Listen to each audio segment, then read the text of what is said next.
یا رسول اللہ میرا باپ میرا پیسہ مجھ سے پوچھے بغیر ہی خرچ کرتا ہے۔ بات تو قانون کی اس نے ٹھیک کی تھی کہ اگر بیٹے کی کمائی ذاتی ہو، ذاتی باپ کی طرف سے نہ ہو، ذاتی محنت مزدوری کر کے ہو، تو باپ کو اجازت لے کے خرچ کرنا چاہیے، قانون یہ ہے۔ اس نے آ کے شکایت کر تو آپ نے اس کو بلوایا۔ جب اسے پتا چلا کہ میرے بیٹے نے میری شکایت کی تو ان کو بڑا غم ہوا۔ تو عرب تو پیدائشی شاعر ہوتے تھے، ماں کا دودھ چھوڑتے تھے اور شعر کہنا شروع کر دیتے تھے، عرب کا ماحول ایسا تھا۔ تو اس کو انہیں جب پتا چلا کہ میرے بیٹے نے میری شکایت کی تو ان کو رنج ہوا، تو انہیں کچھ شعر کہے، زبان سے نہیں دل میں، دکھ میں آ کر اشعار۔ جب یہ آئے نا مسجد میں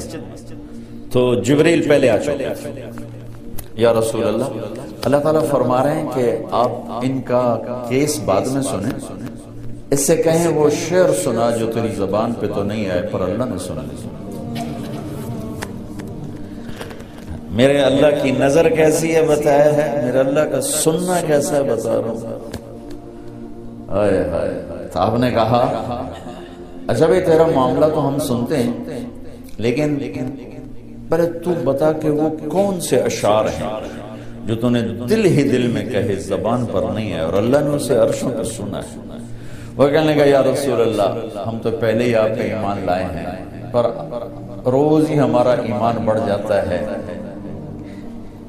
اس قسم کی چیزوں سے کہ آپ کا رب کیا طاقتور رب ہے، جس نے میرے دل کی دھڑکنوں میں اٹھنے والی آواز کو بھی سن لیا۔ میں نے تو زبان سے ایک لفظ نہیں کہا تھا، آپ نے کہا تو سنا کیا کہا تھا۔ اور یہ ایک آدمی سوچ رہا ہے، اب جتنے بیٹھے ہو سب اپنے دلوں میں پتہ نہیں کیا کیا سوچے جا رہے، وہ سب پر نظر کیے ہوئے، سب کو دیکھ رہا، سب کو سن رہا ہے۔ کیا کہا تھا؟ کہا جی میں نے کہا تھا غزوتکم مولودا ومنتک یافع تعل بما اجنی علیک وتنہل وَإِذَا ضَاقَتْكَ بِالسَّقْمِ لَيْلَةً لَمْ أَبِتْ لِسَقْمِكَ إِلَّا صَاهِرًا أَتَمَلْمَلُ كَأَنِّي أَنَا الْمَطْرُوقُ دُونَكَ بِالَّذِي تُرِقْتَ بِهِ دُونِي فَعَيْنِي تَهْمَلُ تَخَافُ الرَّدَى نَفْسِي عَلَيْكَ وَإِنَّهَا لَتَعْلَمُ أَنَّ الْمَوْتَ وَقْتٌ مُؤَجَّلُ فَلَمَّا بَلَغْتَ السِّنَّ وَالْغَايَةَ الَّتِي إِلَيْهَا مَدَى مَا فِيكَ كُنْتُ أُؤَمِّلُ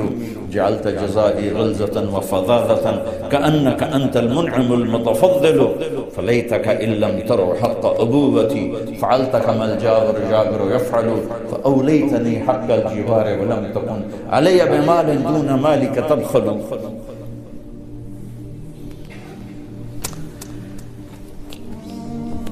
کیا کلام ہے، میں کہاں سے ترجمہ کروں؟ کہا بیٹا جس دن تو پیدا ہوا تھا نا اسی دن سے ہم نے اپنے لیے جینا چھوڑ دیا۔ ہائے ہائے ہائے، ایک پیو دی فریاد سنو، بچے بھی بیٹھے ہو، پیو بھی بیٹھے ہو، والدین میں ہیں، اولاد بھی ہیں، اولادوں کو پتہ نہیں ہوتا کہ ماں باپ کتنا دکھ اٹھاتے ہیں۔ بیٹا جس دن تو پیدا ہوا تھا ہم نے اسی دن اپنے لیے جینا چھوڑ دیا، ہم نے تیرے لیے جینا شروع کیا، تجھے راحت پہنچانے کے لیے تکلیفوں سے ٹکر لی، تجھے گرم رکھنے کے لیے سرد ہواؤں کے تھپیڑوں سے لڑا، تمہیں ٹھنڈک پہنچانے کے لیے تپتی ریت میں تپتی ہواؤں سے ٹکر لی، تجھے سلانے کے لیے ساری ساری رات جاگا، تجھے کھلانے کے لیے اپنا پیٹ کاٹا، تجھے خوش رکھنے کے لیے غموں کو سینے سے لگا لیا، تمہیں سکھ پہنچانے کے لیے دکھوں سے صلح کر کہ تو خوش رہے، تو خوش رہے، تیری خوشی دیکھنے کے لیے اپنے آپ کو مشقت کی چکی میں پیس کے رکھ۔ اور جب کبھی تو بیمار ہوتا تھا تو ساری رات تیرے سرانے گزر جاتی تھی، کبھی تیری ماں بیٹھی، کبھی تیرا باپ بیٹھا ہے کہ کہیں مر نہ جائے، کہیں مر نہ جائے۔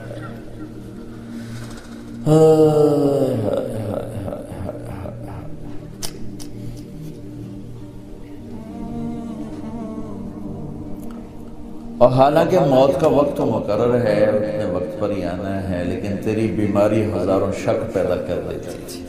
اور ہم یوں تیرے سرانے بیٹھ کر کبھی تیرے رب کو پکارتے، کبھی دوا دارو کی طرف بھاگتے، کبھی اللہ کو پکارتے، کبھی ڈاکٹروں کے پاس جاتے کہ ہمارا بچہ بچ جائے، حالانکہ موت نے تو وقت پر ہی آنا ہوتا ہے، لیکن تیری بیماری ہمیں تڑپا دیتی، رلا دیتی، پگھلا دیتی، کھلا دیتی۔ اس طرح دن رات کی چکی چلی، زمانے کی گردش نے میری ہڈیوں کا رس نکالا اور تیری ہڈیوں میں ڈالا، میرے بال سفید ہوتے گئے، تیری جوانی پروان چڑھتی گئی، اور دن رات کی مشقت نے تیری کمر کو سیدھا کیا، میری کمر کو ٹیڑھا کر دیا، تو طاقتور بن گیا، میں لاٹھی پہ آ گیا، میرے تیری جوانی ایک درخت بن گئی سرسبز، اور میری زندگی کے درخت کے سارے پتے جھڑ گئے۔ تو مجھے خیال آیا کہ جیسے میں اس کی انگلی پکڑ کے چلتا تھا، اسے کندھے پہ بٹھا کے چلتا تھا، اسے گود میں لے کے بیٹھتا تھا، اس کو ہاتھوں پہ اٹھا کے چلتا تھا، اس کو بیٹھ کے اس کے کپڑے بدلتا تھا، اس کو کھانے کھلاتا تھا، اس کو اسکول چھوڑنے جاتا تھا، اسکول سے لینے جاتا تھا، تو اب میری کمر جھک گئی ہے، تو اب یہ میری لاٹھی بنے گا، میں اس کے ہاتھ پکڑ کے چلا، اب یہ میرا ہاتھ پکڑ کے چلے گا، میں اس کا آسرا بنا، اب یہ میرا آسرا بنے گا۔ لیکن میرا بیٹا تیری تو آنکھیں سر پر چلی گئی، ماتھے پہ چلی گئی، اور تو مجھے ایسے دیکھنے لگا جیسے میں تیرا باپ نہیں، تیرا نوکر ہوں۔ تیری آنکھوں کے تیور بتانے لگے کہ شاید میں تیرا باپ نہیں، تو میں تنہائی میں بیٹھ کے سوچنے لگا کہیں میں نے خواب تو نہیں دیکھا تھا کہ میں اس کا باپ ہوں، چونکہ اس کا رویہ تو یہ بتا رہا ہے کہ میں نوکر ہوں، یہ مالک ہے، اور میں اپنے 30 سالہ خواب کو جھٹلاؤں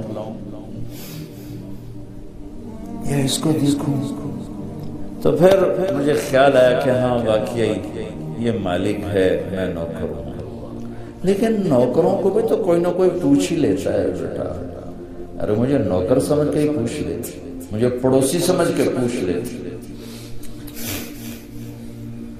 ایک پڑوسی سمجھ کر ہی میرا حال پوچھ لیتی، اور یوں اپنے پیسے کے بارے میں حساب کتاب نہ کرتے جیسے تو نے اللہ کے نبی کو حساب کتاب سنایا۔ میں ان اشعار میں اتنا درد ہے کہ میں جتنا بھی تعبیر لاؤں نا، میں اس کو ادھر شفٹ نہیں کر سکتا۔ آپ اس سے اندازہ لگاؤ جو ہم بتانے لگا کہ اللہ کے نبی کا روتے روتے برا حال ہو اور داڑھی آنسوں سے سر ہو، اتنا روئے کہ داڑھی آنسوں سے۔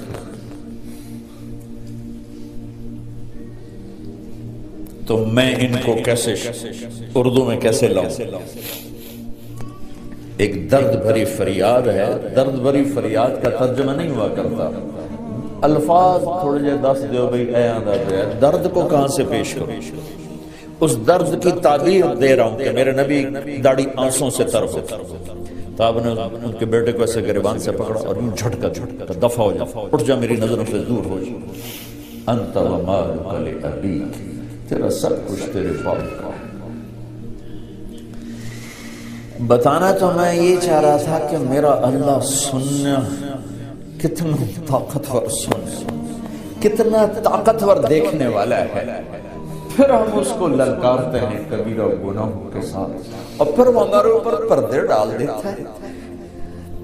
پتہ نہیں لگتا لوگوں کی نظر میں وہ بڑا شریف چودھری صاحب، نواب صاحب، مولانا صاحب، اور اللہ کی نظر میں بدماش ہے، تو اللہ اس کی رات کو دیکھتا ہے کہ کیسے گزرے، اللہ اس کے دل کو دیکھ رہا ہے کیا سوچ رہا ہے، اللہ اس کی نظر کو دیکھ رہا ہے، کیوں دیکھ رہے، کدھر دیکھ رہے، کیا دیکھ رہے۔ میں قربان جاؤں، صبح اٹھتے ہیں کسی کو پتہ ہی نہیں لگنے دیتا کہ رات کیسے گزری، دن کیسے۔ اس لیے میرا اللہ گلہ کرتا ہے، یا ابن آدم اذکرک وتنسا، پھر بندے میں تو تمہیں یاد رکھتا ہوں، تو ہی مجھے بھولتا ہے۔ اولادیں بھولتی ہیں، ماں پہ کتنے بھول دیں، کبھی ماں پہ بھی بھولے، اولاد ہمیشہ اولادیں بھولتی ہیں۔ تو میرا اللہ گلہ کرتا ہے اذکرک وتنسا، میں تو تمہیں کبھی نہیں بھولتا، تم کیوں بھول گئے؟ وَأَسْتَتِرُكَ وَلَا تَخْشَى، میں تیرے گناہوں کو کیسے چھپاتا ہوں، تو پھر بھی مجھ سے حیا نہیں کرتا۔ میں چاہوں تو تجھے رسوا کر کے ننگا کر کے کھڑا کر، لیکن تیرے سارے رات کے، دن کے، اندھیرے کے، اجالے کے، تنہائی کے سارے گناہوں کو یوں چھپاتا ہوں کہ اس کو پتہ ہی نہیں چلنے گا تو کیا کر رہا ہے، لیکن تجھے پھر بھی مجھ سے شرم نہیں آتی۔ وَلَا تَخْشَى خیری الیک ناظر وشرک الی صاعد، صبح سے شام تک جو کچھ تو کرتا ہے میں دیکھتا ہوں، اس کے باوجود جب رات آتی ہے تو تم ایسے